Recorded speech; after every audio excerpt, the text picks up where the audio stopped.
Quand ils se sont rencontrés, elle avait 14 ans. Famille, elle a été casser les papeaux après son décès. Là, c'est fort. Hein. Femme. Et je te remercie.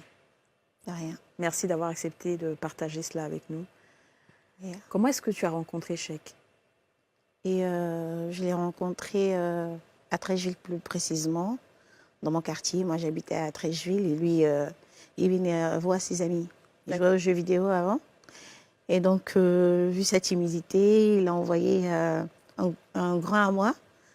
Il m'a dit, il a dit au grand, je veux parler à cette fille-là. Mais j'ai tellement honte d'elle, je ne sais pas comment. Et lui, bon, il a fait l'arrangement et tout. D'accord. Et là, j'avais 14 ans. Tu avais 14 ans? Oui. Wow. J'avais 14 ans.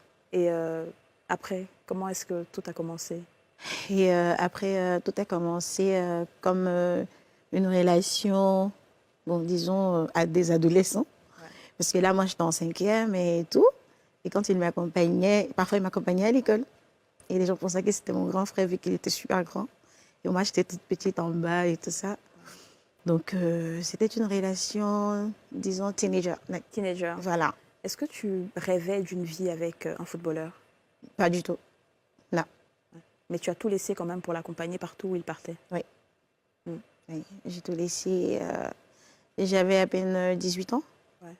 Quand je suis partie avec ma fille de 3 mois. Vous êtes mariés en quelle année? En 2007. Donc, juste avant son décès, ça faisait combien d'années de mariage? Disons 9 ans, si je ne me trompe pas. Ouais. 9 ans. Et c'est comment la vie avec un footballeur? C'est, je dirais pas stressant, mais c'est un peu stressant parfois parce que voilà, on vit selon leurs humeurs, selon le stress, on partage tout avec eux. Ouais. C'est pas le bling bling qu'on voit dehors. Ils ont leur. On vous voit là, tout heureux. Ouais. Ça c'était où? Ça c'était en Angleterre. Là on allait dîner. Ok. Ouais. Là, on allait dîner. Et ensuite il y a eu ce 5 juin. Oui. 2017, où tout a basculé. Oui. Oui. Comment est-ce que tu as appris la nouvelle? Bon, disons que j'ai appris la nouvelle. C'était un peu dans un moment. Ok, d'accord. Prends ton temps. D'accord, ok.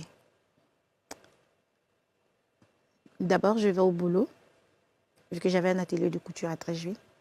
Je vais au boulot et sous une forte pluie. Et j'arrive au boulot aux alentours de midi 13h. Et là, je crois que tout le monde était déjà au courant, sauf moi. Et après, quelqu'un qui m'appelle, un de ses amis, s'en bas, il m'appelle, il me dit est-ce que tu peux venir à la maison? Je lui dis mais qu'est-ce qui se passe? Tu sais que je suis enceinte. Voilà, j'étais enceinte de 8 mois et demi. Voilà, je devais accoucher dans 3 semaines. J'ai dit, mais dis-moi ce qui se passe. Est-ce que les enfants vont bien? Parce que j'ai laissé les enfants à la maison.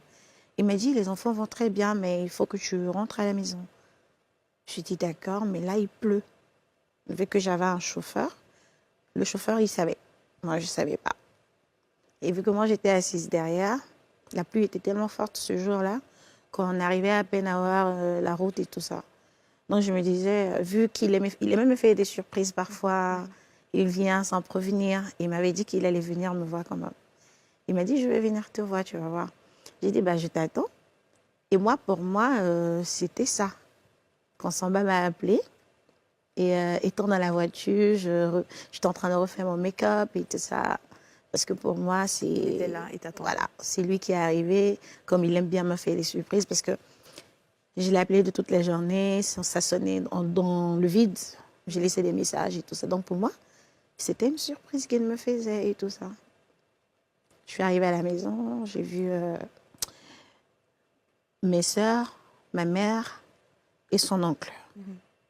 Et là, quand je rentre dans le garage, il y a mon chauffeur qui récupère mon sac et mes 2 téléphones.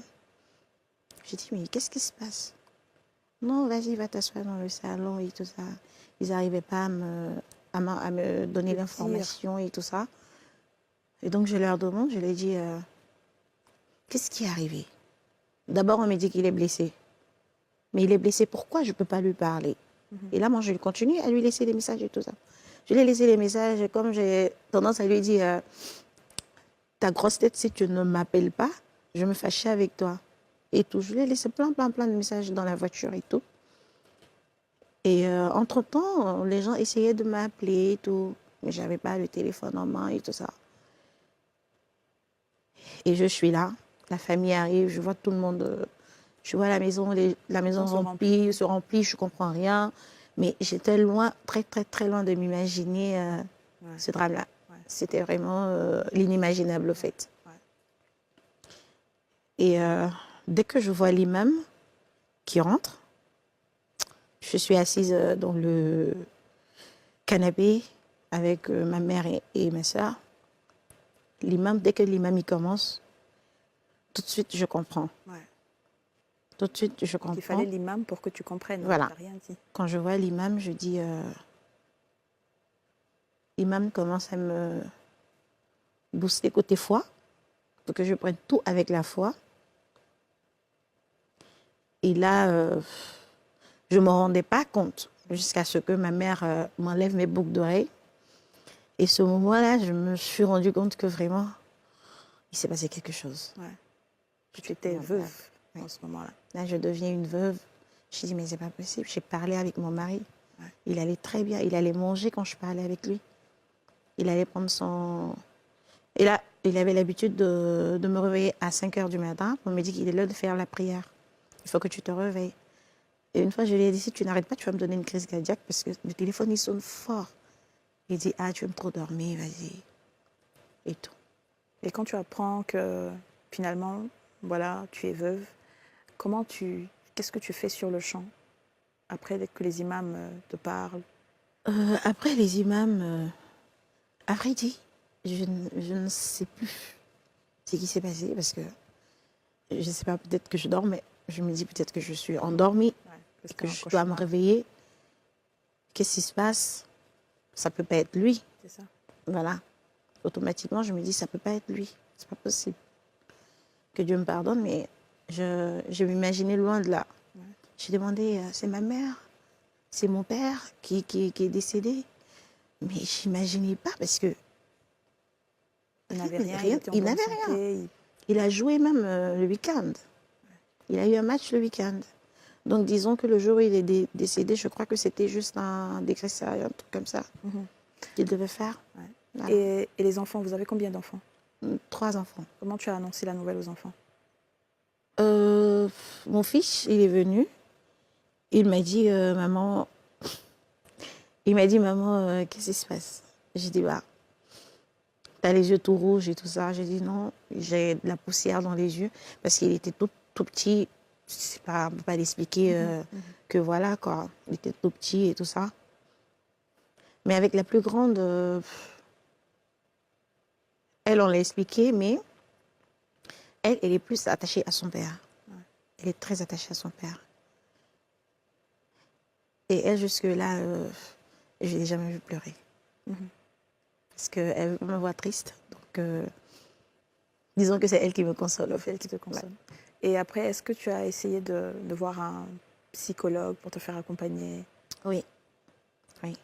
Je me fais suivre par Dr Bonny, qui est vraiment un psychologue très bien. Et j'ai eu un accompagnement de Maître Sangaré, qui a vraiment été un mentor pour moi, qui m'a accompagnée dans toute dans ce processus. Voilà, toute cette tragédie, parce que c'était brusque. C'était brusque. Oui. Est-ce que ça t'a laissé des séquelles? Est-ce que tu as eu des dépressions?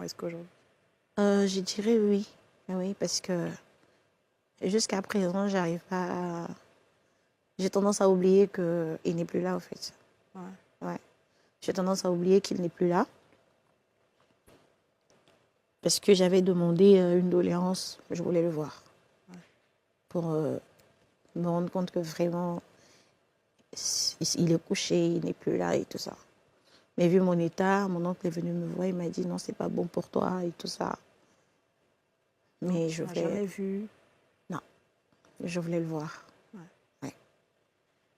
Ouais. Mada, est-ce qu'aujourd'hui tes enfants se reconstruisent petit à petit? Petit à petit, oui, ils se reconstruisent, mais vu qu'il y a un garçon et tout, Je dois être vraiment minutieuse avec eux, être maman, être papa. Bon, parfois, il y a des rôles que le papa devait jouer, que c'est à toi de le faire. Et les enfants essaient. Je sais qu'ils essaient pour moi. Parce qu'ils sont petits, mais machallah, ils sont très, très intelligents, voilà, très matures.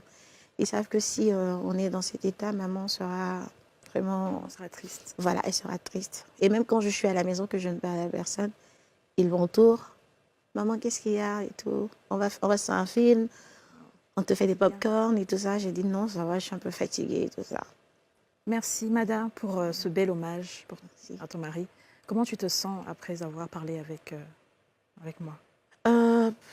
Disons que je me sens un peu libérée quand même.